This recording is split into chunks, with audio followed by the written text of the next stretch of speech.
Good evening, friends. Today, Saturday, December 4th, we are going to begin this evening Sutta studies. In the name of Sutta studies, we of course understand the Dhamma. From my side, I try my best to provide you some suttas from the Buddha to understand life, and from your side, you made your all contributions to understand your life in line with the Buddha's teaching. That is the whole purpose of this 1 hour study period of those suttas. So today, as the other days, we begin this sutta study class by paying homage to the Buddha by reciting Namo Tassa 3 times in Pali and in English. And I wish may you have proper attention, wisdom, and other qualities to understand the Dhamma better than we discuss. Individually, your effort is so important for acquiring the Dhamma in this Dhamma class. With that in mind, let me begin the Sutta studies with Namo Tassa.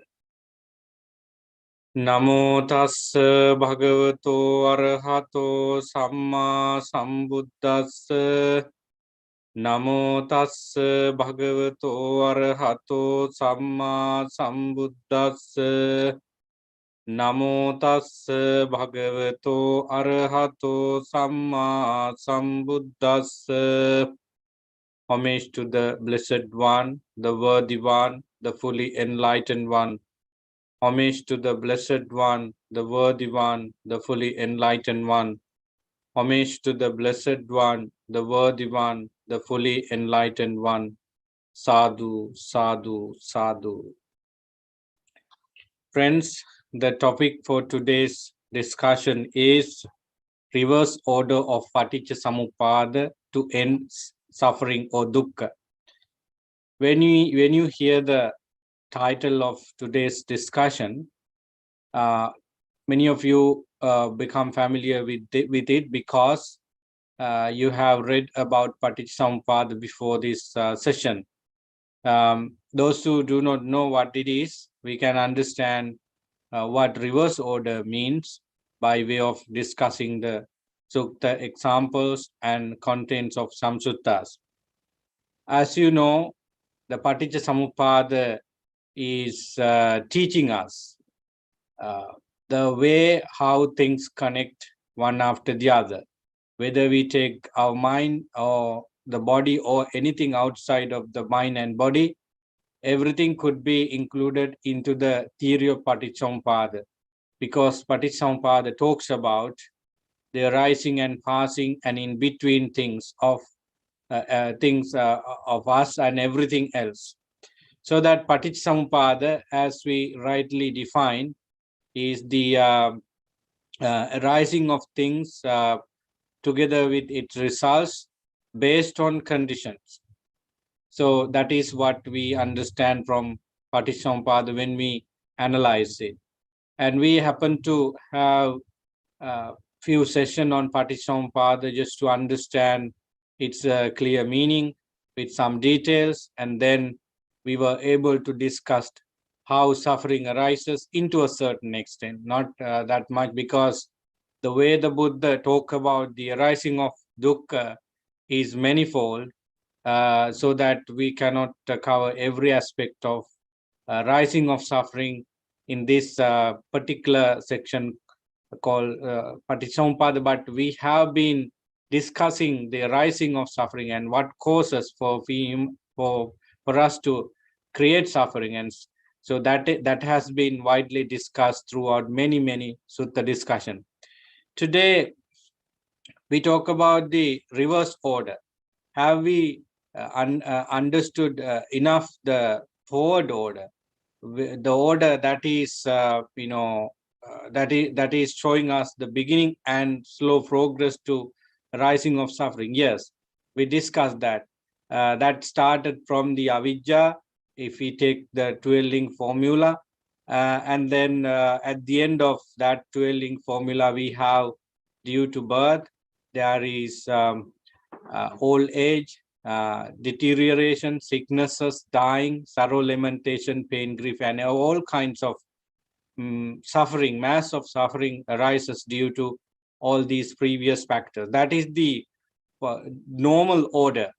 But when we talk about reverse order, what we reverse, what we want to turn out, what we turn down, it's the suffering itself. We humans and as other living beings, nobody likes suffering. So we want suffering to be ended. We want to destroy the causes of suffering. And in that effort, we talk about taking, reverse, so that we are going to discuss about that today. Due to the intensity and depth of the topic, sometimes we have kind of difficulty in selecting number of suttas, but I try my best to take everything into my mind and discuss them as the way I feel, so that you have some understanding. You have a very good understanding, of course, about the reverse order, so that we'll make a good effort today. So in reverse order, formally we see this statement in many discourses, especially in Paticca Samuppada Sutta of Samyutta Nikaya 12, number 2. From the reminderless fading and cessation of that very ignorance comes the cessation of fabrication. From the cessation of fabrication or sankara comes the cessation of consciousness, vijnana. From the cessation of consciousness comes the cessation of name and form, nama rupa. So from the cessation of name and form comes the cessation of six sense media. And the cessation of six sense media caused the cessation of, what do you call, contact, then feeling, then a craving, then you can see the cessation of attachment or clinging. And then when there is no attachment or clinging, there is no existence, then the cessation of existence, show us the cessation of birth. And when there is no birth, when the birth ceases, there is no other whole mass of suffering there, namely the death and sorrow, lamentation, pain, grief, old age, sicknesses, and so forth. And finally, the 5 aggregates of clinging. So this is the reverse order that many people remember. It is obvious that when ignorance is not there, when ignorance is ceases or stopped or ended, the whole pyramid-like things collapse. Whole chain of suffering is collapsed.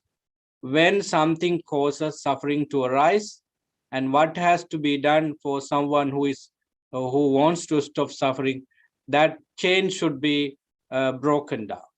So when ignorance is not there, there won't be any chance of having fabrication geared by ignorance. Then rest of the things also come to a halt, come to an end. And if you think that this way, that why can't we stop craving, and then when we stop craving, the chain is also ended? Yes, indeed. No matter which links you take or which 2 links you take, the thing you need to stop that going forward. So if you take an example like this, suppose you see a wheel is rolling down towards you, and you see that if this goes further, somebody will injure, somebody will hurt.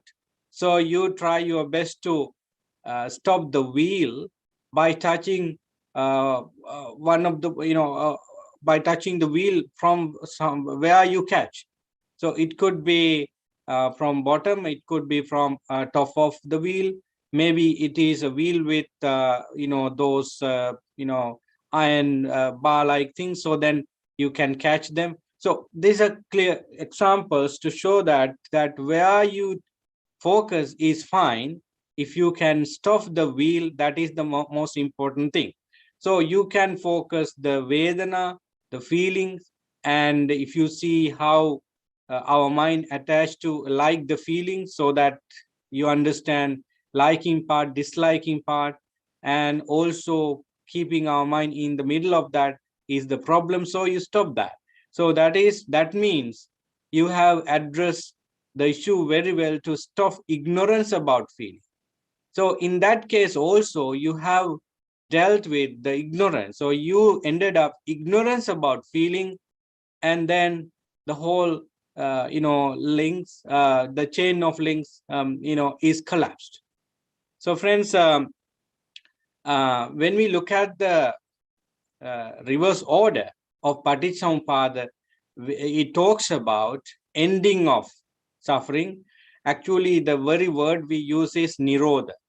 Avidya asesa viraga nirodho sankhara nirodha. Sankhara nirodho vijnana nirodha. That's how we, turn it into Pali. Nirodha, very word Nirodha is cessation.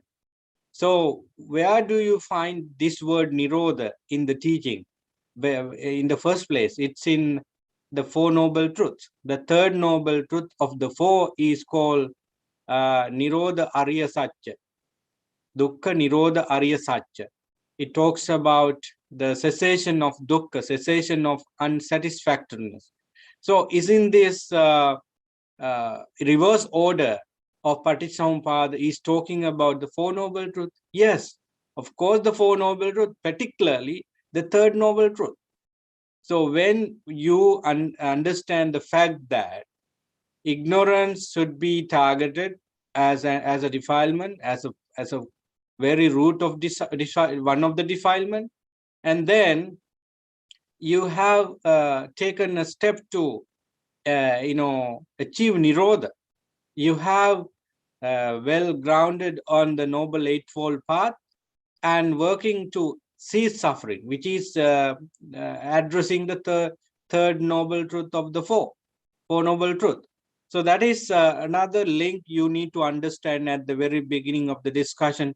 When you practice Nirodha, it does mean that you put into practice this particular reverse order of Paticcasamuppada, and you are practicing the fourth noble truth, which is the Noble Eightfold Paths, with particular attention to the third noble truth, which is the cessation of unsatisfactoriness or dukkha. So friends, this is a very, each Dhamma facts links to something else in the teaching. It is hard sometimes for us to understand all the links, but this is very clear. In reverse order, we have Nirodha, Avidya, Asesa Viraga Nirodha. The ignorance is ceased completely without any residue, so that we talk about the third noble truth of the four, which is how we link it. There are many interesting facts here. So Buddha talks about Paticcasamuppada from different angles. Buddha talks about Paticcasamuppada as a from social context as well. I would take that later on, how the Buddha talks about the Paticcasamuppada from social context. But what is important is his teaching about Paticcasamuppada from different angles. In Upanishad Sutta, where we find the cessation of suffering or dukkha, is really important to understand how the Buddha taught the Paticcasamuppada from different angles. And in Avidya Sutta, something we discussed many weeks ago, also is an indication of different angles of Paticcasamuppada. And what else? There are other suttas that talk about Paticcasamuppada from different angles. So here, we want to cease suffering, because suffering is the result of craving. Tanha is the Tanha and Upadana. If we take two links from Patichampada links, Tanha and Upadana create suffering. Let's say that. So then we want to stop Tanha and Upadana in order to stop suffering. So just by reciting or reading the reverse order doesn't make any sense for anyone to end suffering. It is good for someone to keep their mind out of other things except what you recite. Then it is good. And in order to bring mindfulness into a certain extent, you can recite. But why? But in order to end suffering, we have to understand how to deal with the causes of suffering. So in the reverse order, with particular attention to Upanishad Sutta and few more suttas, I would say that you can apply the Dhamma there to cease suffering.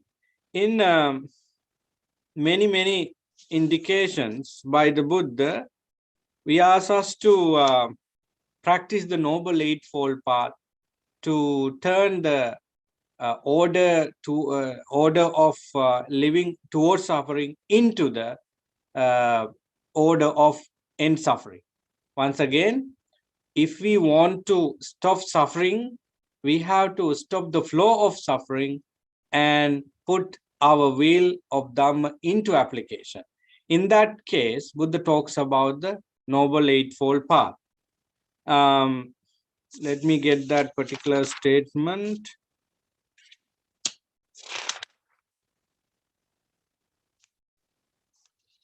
Yeah, so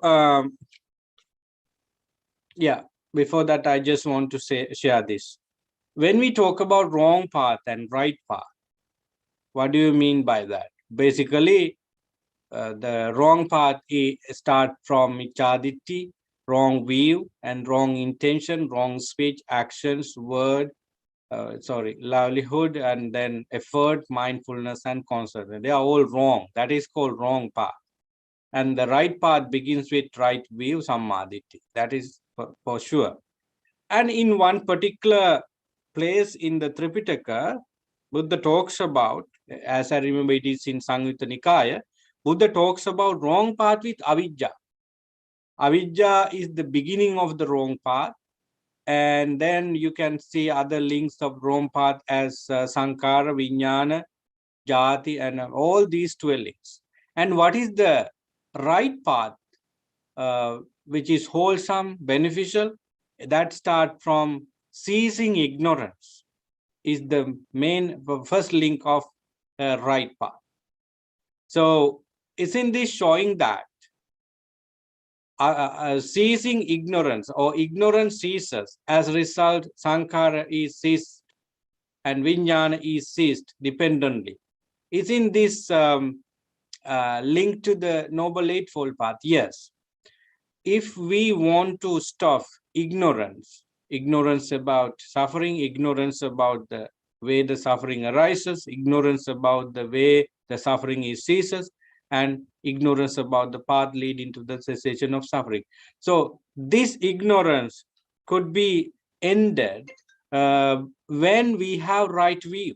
Right view is about the correct understanding of the Four Noble Truths. So practicing right view is the key to end ignorance. And then when ignorance is gone, in other words, when there is right view, it is not only about ignorance. Right view is being elaborated as the right understanding about Sankara, Vijnana, Namrupa, Salayatana, all these links. And right view about the possibility and probability of ending suffering as well. So when right view is there, right intention begins, and right intention is about all these Patichampada formula. And since you know that, since you have that right view, right word, right action, and right livelihood, and right effort, and right mindfulness, and right concentration are being practiced all together, so that the cessation of ignorance and other problematic things in the Paticsamuppada formula is going to end. So that is really significant, because every time people ask, how do we do with this? No matter which Dhamma topics we discuss, people have a habit to ask a question: what do we do in order to end suffering? What do we do in order to end upadana, clinging? And what do we do to end craving? What else we need to do to understand vinyana and so forth? Friends, every time we could say that it is the practicing the Noble Eightfold Path. It is the only way. It is the direct way. It is the proper way to find solutions to this ongoing suffering that is dependently arising. So, with in reverse order, when avidya is done, avidya is not knowing. One monk said in a recent discussion, I think he put it in a brilliant way. If we are aware of feelings, there is no avidya then. Avidya in that case is not knowing what feeling is. And another turn that into perspective with tanha. If we understand what tanha is, there is no ignorance about tanha and everything else also, so that you or me and everyone can reverse the order. We all can cease the suffering because we are aware of what tanha is. How do we know tanha? Tanha, if you want to know tanha, then you have to understand how tanha arises and how tanha exists even for a time, for a short time, and how tanha ceases. So with one term tanha, we have to go into details later on. So his explanation was about tanha. If tanha is known well, with its rising, existing, and passing away, and what kind of damage is done to us in terms of suffering, we of course come to end it, so that ignorance is not there. Then the whole system collapses. When there is no ignorance, no sankara is created to take this life cycle further ahead into samsara. Then no problems at all with craving, because you stop tanha. Then another one was talking about upadhan. So same as before, they are up to the point. If you know what upadana is and what upadana brings to you, you would definitely deal with that. So sila kam upadana, if you at clinging to sensual pleasures, if you do not cling to sensual pleasures, it does mean that you have no seeking on any pleasure through seeing, hearing, tasting, smelling, touching, and thinking. It means you have sensory restraint. It means you have understood the whole procedure of life, and you have taken a good step to practice kind of mindfulness. Satipatthana is being practiced there because you are mindful of karma and how karma arises. So Kamupadan is stopped, and when Kamupadan is done, you have touched upon the clinging to views and clinging to wrong practices and religious rituals and clinging to yourself as well. You have done some exercise with that, so that how could ignorance increase? How could tanha increase? Nothing happened like that. So friends, to cease ignorance and other defiled state, we have to begin the practice based on the Noble Eightfold Path, right? So another one was talking about even the Buddha, as the unenlightened Bodhisattva, was checking his mind and all the suffering of his own and also other living beings. So he thought that why this death happens to us why this old age, suffering, sorrow, lamentation, pain, grief happen. So he thought that if we do not come to a life existent, there wouldn't be any such suffering. So the reasons for death, sorrow, lamentation, pain, grief is birth.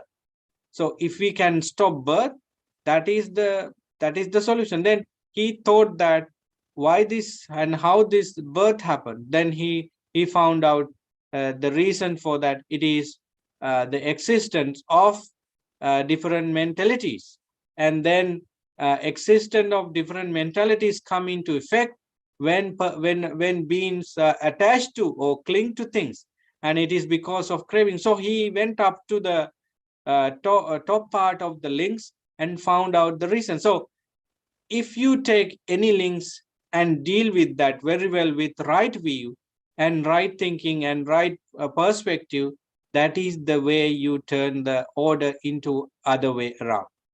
So that is said in different form by the Buddha in Upanishad Sutta, which I like very much to take into discussion, because that is really good for us to understand, because a lot of people know about reverse order or ending suffering based on Patisampada with that famous formula avidya yatve vasesa vinaga, with the reminderless cessation of ignorance. There is the cessation of sankhara, but we do not know how and what we should practice to end ignorance. But in Upanishad Sutta, it is said clearly, and also Avidya Sutta. I told you a couple of minutes ago that I should briefly talk about the social context of dependent origination. I would address it now, because Patisampada is deep. And when the Buddha and Arhants talk about Patisampada with average people, they would go from something these people know, unless nobody understand what Patisampada means. So therefore, social context of Patisampada or dependent origination is talked about in the Tao. In one particular sutta, I think it is in Mahanidana Sutta, Buddha talks about this. There was Venerable Ananda there. He said to Venerable Ananda, Ananda, feeling conditions, craving, as you know, and craving conditions, seeking. So feeling is the main cause for craving, as we all know. Vedana Paccha Tanha. And Tanha Paccha, not Upadhan, from social context. Tanha, because of craving, people are going to seek pariyesana. People, because of craving, we are going to find it out. Suppose I like a movie and I look at the trailer of it. So now I have a craving to watch the full movie, and I'm looking for places to go and watch. And it's not in this city, and it's in Toronto. Then I would find a day or two to go to Toronto to watch the movie. So I'm seeking the opportunity. I'm seeking the place. I'm looking forward to it. So in the social context, the Patisampada on arising dukkha is working in that way. And that has to be understood clearly. So tanha paccha pariyesana, and then pariyesana paccha labha, seeking conditions acquisition. So when you look for and when you seek for something, then you acquire it. Then acquisition conditions appraisal vinichaya. So when you got it, when you acquired it, you would have kind of appraisal, or you are thinking about it, you analyze it, you thought about it, you ponder about it. And then appraisal conditions, passionate attachment. Once you have analyzed, thought about, now you attach to it, you cling to it. Vinityam paticca chandarag, right? Passionate attachment condition preoccupation. So once you attach to it, you got into that. Ajosaya, you got into, you jump into, now you are in that. Then preoccupation conditions, possessiveness, parigha. Now you are going to own it. You say that it's mine. And then possessiveness condition, stinginess. When you owned it, you have stinginess. You don't want to give it to somebody. You don't want anyone to claim about it. You don't want anyone to have it. So you don't want to share it with anyone. So because it is yours. Macharya, stinginess condition, protectiveness. So when you have stinginess, you are trying to protect it from others. So then protectiveness, dependent on protectiveness, as a consequence of protectiveness, there arises taking off of sticks, sword, quarrels, dispute, argument, strife, abuse, lying, and other evil, unskillful states. So you see how problems, how social suffering, how suffering in the world come into existence. That is starting also from feeling, according to the Buddha in the in one section of Nidana Sangha. So when we look at the problems and social issues and wars between countries and economic war, ideological war, political games, and they are all about ignorance in one hand. On the other hand, at the same time, it is about feeling. People as groups, as nations, as leaders would like to have pleasant feeling on anything and everything they work on. So when they want pleasant feeling from everything, they are going to seek pleasant feeling, either by discussion, either by dialogues, either by different ways. I don't want to explain each and everything about it. You understand what I talk about. So then none of them understand how suffering arises. What they want is gaining something, acquiring, seeking, gaining, acquiring, owning, and protecting, and then you have that desire. So it's all about creating suffering for them as well as others. But the funny thing is that people do not understand that we are in suffering. Actually, many people in the world are seeking suffering from the very beginning of the day to the end of the day. And next day, we are looking for suffering. People see that people might turn it that we are living happily based on various things, but from the absolute point of view, we can see that they are searching suffering, not the end of suffering. The only handful of people in the world would do something to end this cycle, and they would be working on different lens, that is for sure, but the intention is to end suffering, but the number is very less. That is the social context of Patisampada, which is important to understand, because if you do not know what exactly these things mean, we would definitely see the Patisampada in the books, but we are not able to understand the Patisampada in the practical context. Since we got some thing in the chatting box as posted by Dr. Pial, so you can see this if you want to have more details. So that is about Patisampada from a different angle. So we now go to that particular discourse.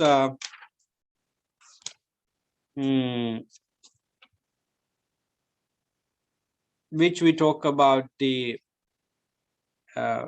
real practice on the Noble Eightfold Path to end suffering. In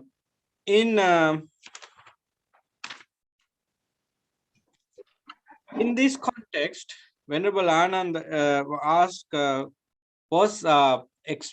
Anand was explained by the Buddha the way of Paticampada. Actually, this is a sutta from Anguttara Nikaya, section number 11. The Buddha, the question was asked by Venerable Ananda from the Buddha, what is the purpose of Sila? What is the purpose of moral conduct, moral good conduct? Then Buddha, in answering this question, actually, he explained the way the suffering ended or ceases based on Paticampada. He said, Ananda, virtuous conduct has the benefit and reward of non-remorse, avipatisar. The very purpose of Sila is to have non-remorse state of mind. Now, the mind has been remorseful, agitated, and with all kinds of problems. So when we practice Sila, what is the real benefit and reward of it is non-remorse. Ananda, therefore, the very purpose of all kind of Sila, Sila for monks, Sila for lay people, the purpose of all these Sila is to have non-remorse state of mind, avipatisara. Actually, friends, if we can guard our sense doors and talk nicely, act only good things that is beneficial for us and everyone and the nature, I think you have ended many problems, particularly in social context. And also individually, you feel that you are safe and protected and have done something in the training. That pleasantness is coming when you are morally wholesome, and you have to have it, and you should feel it, right? Some people are really good from the very beginning of their life, and they haven't done anything wrong in their life too, but they never know that they are good. But in that case, we have to know what exactly we do in the name of Sila and feel it. Then the pleasure and happiness you experience is enormous. So Venerable Ananda was given a very good answer for the question, what is the purpose of Sila? It is for non-remorse. Then non-remorse has the benefit and reward of joy. When there is non-remorse, no remorseful state, no frustration, no suffering related to that, there is joy. Joy is the initial pleasure, which is good, which is thought provocative, which is encouraging us to do more. And then joy has the benefit and reward of delight. So mind is delightful always when there is joy. And delight has the benefit and reward of tranquility, passaddhi. When tranquility is there, no entering of defilement at all. It's perfect, it's calm and soothing, peaceful. Physically and mentally, there is tranquility there.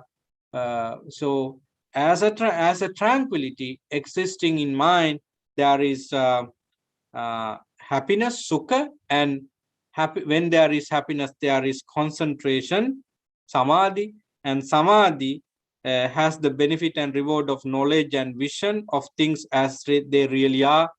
And then knowledge and vision, when there is knowledge and vision of things as they really are, there is disenchantment.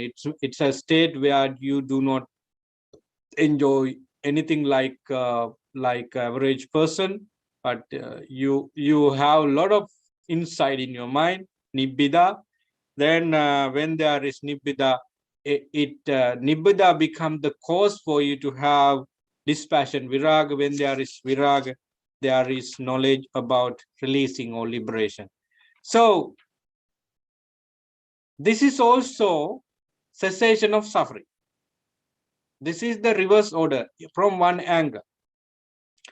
When you practice moral principles, for example, five precepts, you have done with some ignorance. let's take the first precepts. You promise yourself and practice it that I never harm any living beings. With that in mind, you have compassion, become a kindness and compassion begins to increase. And that allows you to have protect your others' properties like yours, so that you have the feeling of generosity. When these good qualities come into effect in your mind, you never violate ethical principles that is agreed upon by the society, religion, culture. You follow them, and you do not want to violate any principles, so that your words, actions are perfect now. Do you see that ignorance has been gone into a great extent? Because you did not have any ignorance to ignorance there, so that you accept the fact that you do well for the sake of yourself and others. And whenever a person follow 5 principles, he understand it rewards myself and everybody else. It is a dark dispelling the darkness of ignorance. Let's take another example. Suppose people steal money, property, and various other things for the sake of living. They are ignorance about karma. They are ignorance about the repercussions of those activities. And when they are caught, they suffer a lot. They were ignorance about the results of bad deeds. Now they're experiencing, and now they experience suffering. So you see how ignorance they are. They were ignorance about the consequences of bad deeds, stealing. They were ignorance about karma, what happened to us after death because of this karma. But when you practice moral principle, at least 5 precepts, you haven't you haven't that ignorance about it. You have knowledge about it. You have wisdom about it. In that case, friends, we can easily understand that moral conduct helps joy, which means when there is joy, we are not talking about joy when we have sensory what do you call sensual pleasures. There is a joy with sensual pleasures as well, but it is not what we are talking about. This joy is coming from moral conduct, training principles, and training principles and moral conduct, good moral behavior is taking place because of right understanding, samadhi. So this joy is geared by wholesome dhamma. Then it lead us to what you call delightfulness. And I heard a lot of people use this word for mundane things, but what we mean is not that delight. We have delightness when we see beautiful things from eyes, like flowers, and suppose you are addicted to alcohol or any other form of enjoyment. So when you see them, you are delighted. Suppose one of your friends come with the delicious cake you like. So you are delighted to have it because you were looking for it. That delightness is the delightness of, what do you call, satisfying your senses, satisfying your craving mind. But this delightness is happening to a person when he understand, when he practice the moral principles, and through the joy, and you have delightness, which means you are away from some type of suffering, you feel it. That's how you delight there. So what I wanted to say in a simple term is that this is the way we end suffering. It is dependently arising. When moral conduct is there, ignorance is going according to it, accordingly. Then when joy, and when delightness, when then tranquility, then happiness, concentration, step by step, part of the ignorance is broken. And when the part of the ignorance is broken down, the rest of the defiled state in the formula, craving, attachment, and other defiled state also are being destroyed. So isn't this important for us? Because when we talk about cessation all the time, people might get an idea that this is not possible for us. But if you take this part, that okay, I have faith on the teachings of the Buddha, I know that this is possible, I have confidence on it. So step by step, with little things, I begin my training. I do not violate any moral principles. I help everybody else, and I maintain my mind with compassion and kindness. So you feel joy now. Your morality has been coming into a kind of force now, so that you feel it. So you want to do more because you feel that spiritual happiness, right? So friends, perhaps you do not know avidya pacha sankara, sankara pacha vijnana, and so forth, but you feel the Dhamma from different angle, which is the same thing we just said. Avidya pacha, avidyayatve vasesa viraga nirodho sankara nirodha. So you are stepping towards ceasing suffering. So in that list, I just want to add that part in Upanishad Sutta, Dukkha Saddha, right? People get confidence on the Dhamma, on the training, on the Buddha, and on any person who does the same thing when they suffer a lot. Dukkha Saddha. For example, some people come to the Dhamma because of the departure of one or two loved ones. I have experienced this many times in my life, that some people were not that strong in the training because nothing happened to them in their life. But suddenly, a young member of a family died by an accident. So they are hopeless now. Earlier, they were not believing those rigorous practices in the training, and we have money, we have jobs, we have everything, our son is doing well. So suddenly the son died by an accident. I'm telling a true example.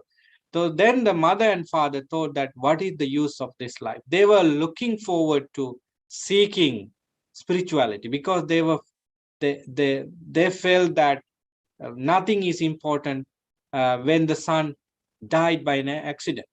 So started practicing meditation, and then now they started reading about life, suffering, what the Buddha said about overcoming of suffering. Somehow they managed to find some gems like applicable teaching for them, because for us, we should not believe that everything could be understood easily. Some people can understand certain aspect of Dhamma, while some people never understand those things we understand. So different characters understand different Dhamma very well. So these people found out some Dhamma is so applicable, they started training.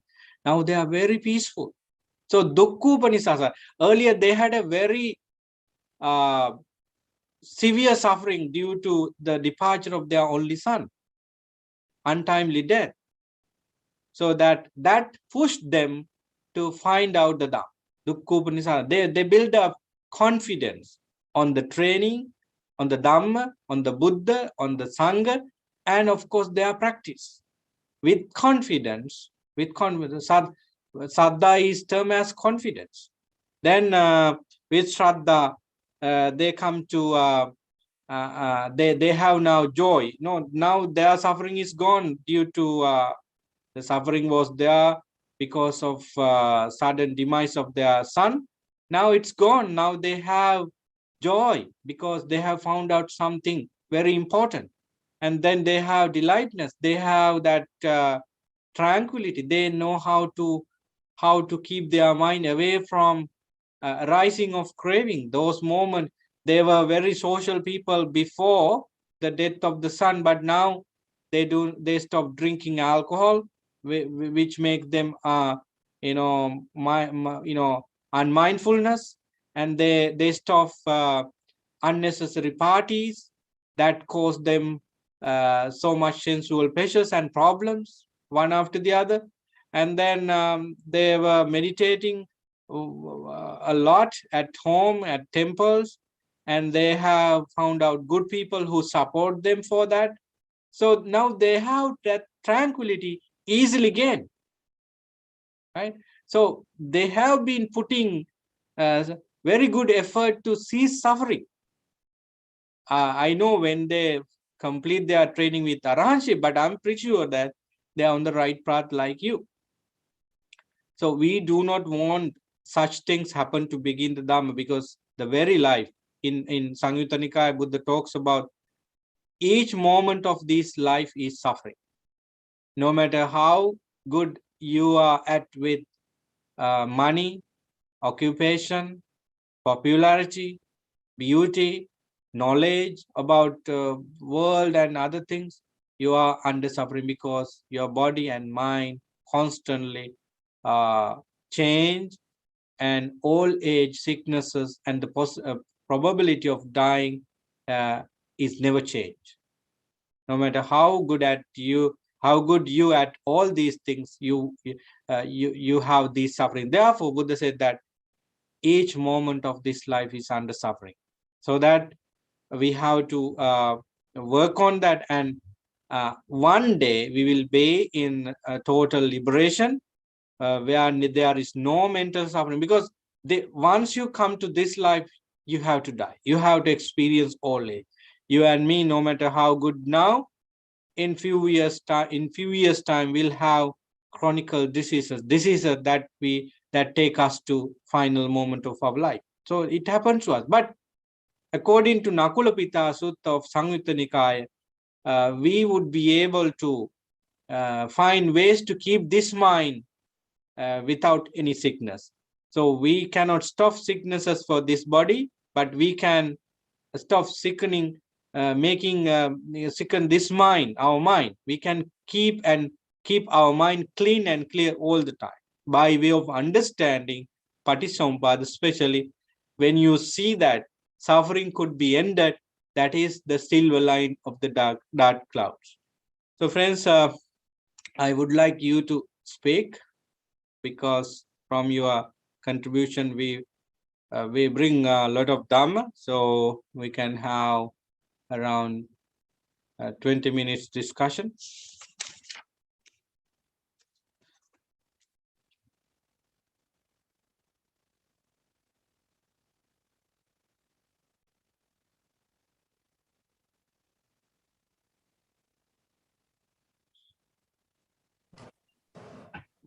Yes.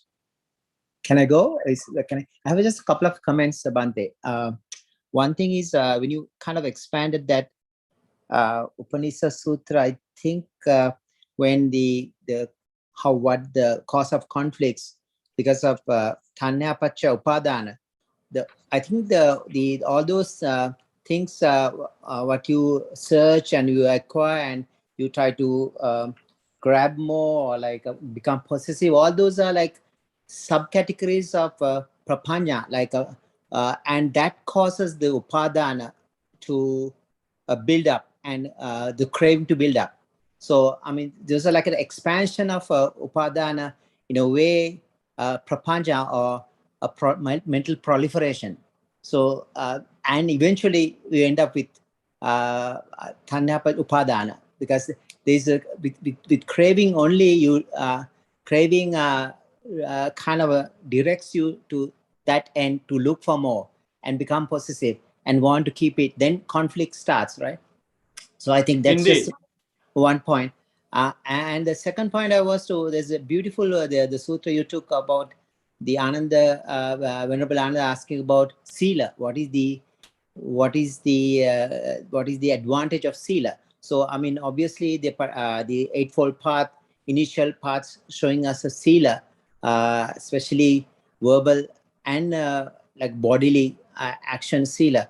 So actually what it's showing is sila going to samadhi and prajna, that path. Because once you are in sila, what happens is your the five hindrances. Because every time you go to meditate, like if you kill an animal, if you tell a lie, the hindrances are so much. The kamachanda vyapada, especially like that's the anger or restlessness. So this leads to abhijado, restlessness and greed and restlessness. Those are the main things you have to subdue with the five hindrances being subdued. So once the five hindrances are subdued and your mind become tranquil, in other words, you're going into easy to get into samadhi, like jhana state. So bliss and all this, what you're explaining is turning the mind into samadhi or like a jhanic level, and eventually the prajna, which release with obviously release of ignorance and prajna, so right knowledge and right release at the end. Does it make sense? Indeed. Thank you for the first one.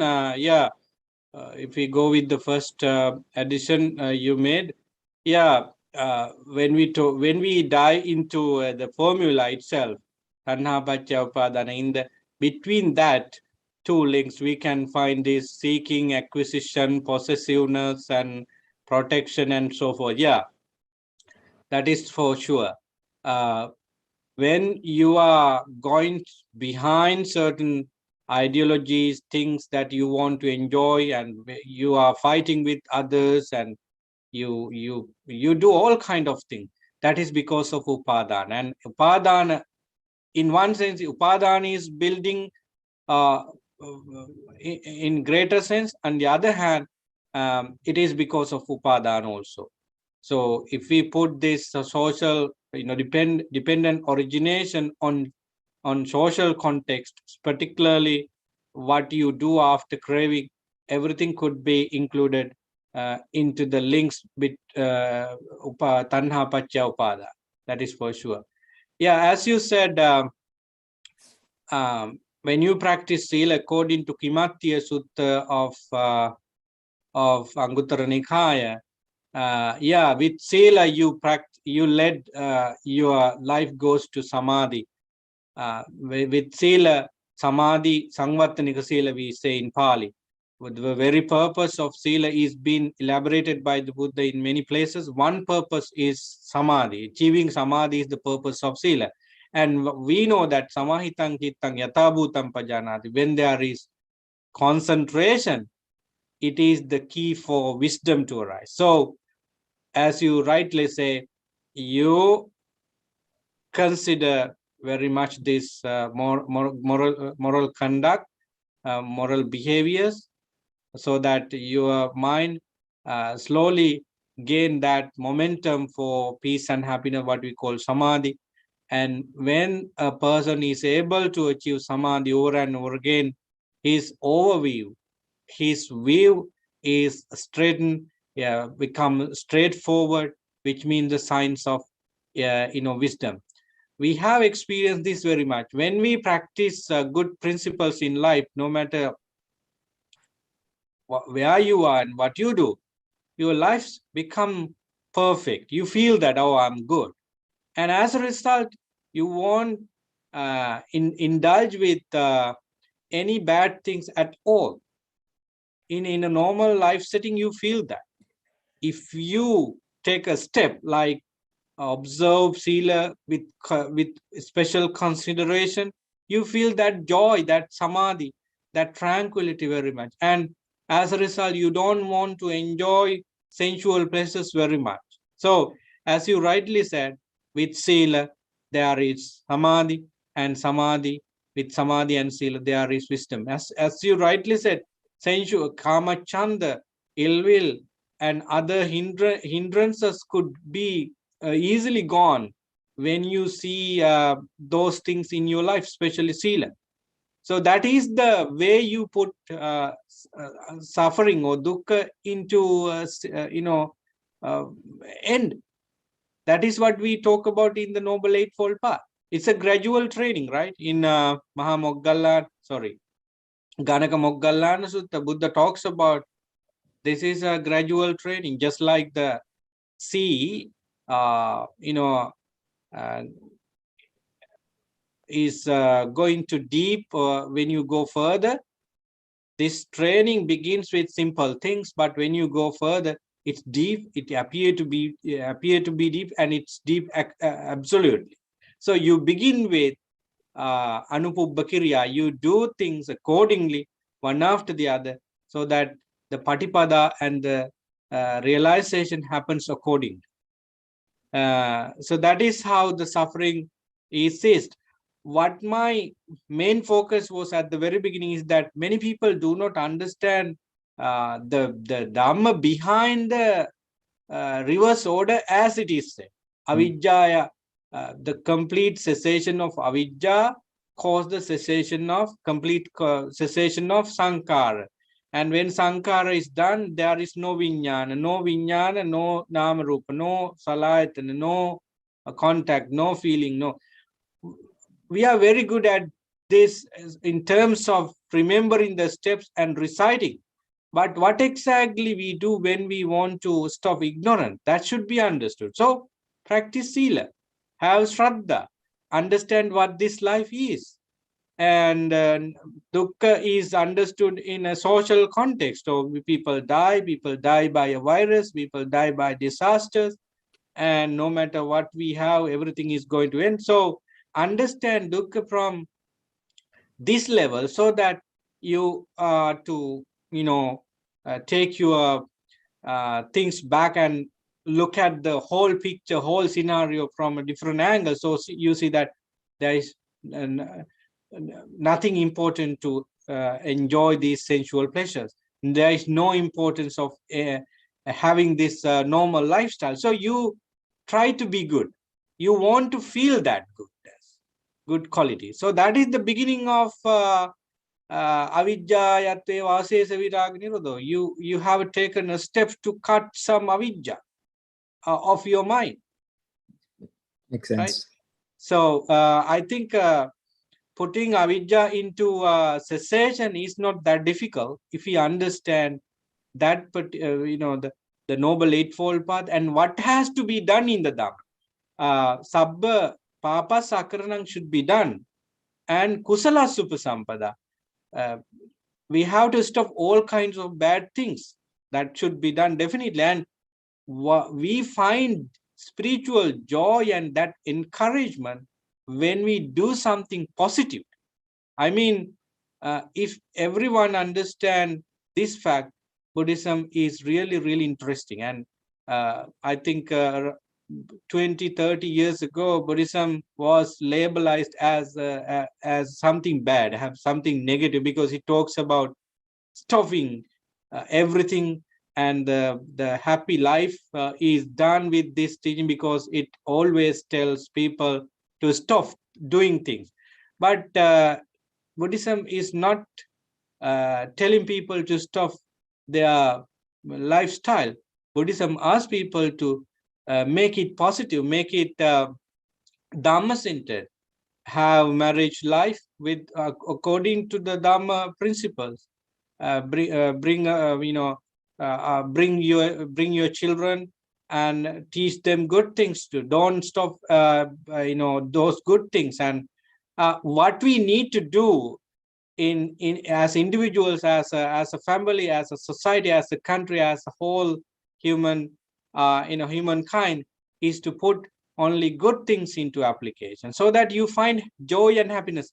The path of nirvana is so joyful. Otherwise people don't practice the Dhamma just because the Buddha said. So people found that joy and happiness by generosity, by doing generosity, by practicing meditation. Friends, if you stop troubling feeling by understanding, such as anger, irritation, then ill will, jealousy, depression, you definitely feel how joyful this practice is. So the cessation of suffering should be understood in that way, I think, that is the perfect way the Buddha said to do it, so that you definitely increase your practice. Thank you very much for both point of view and examples, and very good elaboration on that. So is there anyone who would like to say something about cessation of suffering?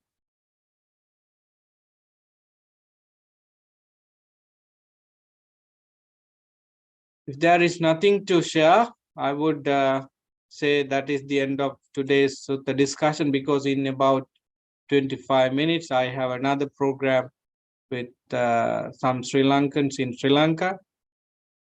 So we'll take this discussion further, because we have certain things to discuss about Paticcasamuppada again.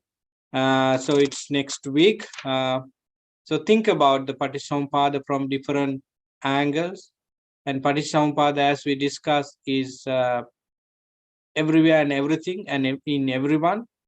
And what you need to do is to understand Paticcasamuppada from in your mind, in your way of behavior. And even if you look something like let's take the shooting at a school in USA. We can analyze that from Paticcasamuppada formula. And if you looked at any disaster or any good things also, perhaps you heard about a person save another person from accident, and then how things go positively. That could also be a reflection of Paticcasamuppada. So Paticcasamuppada is not only about good thing, it is also about bad things.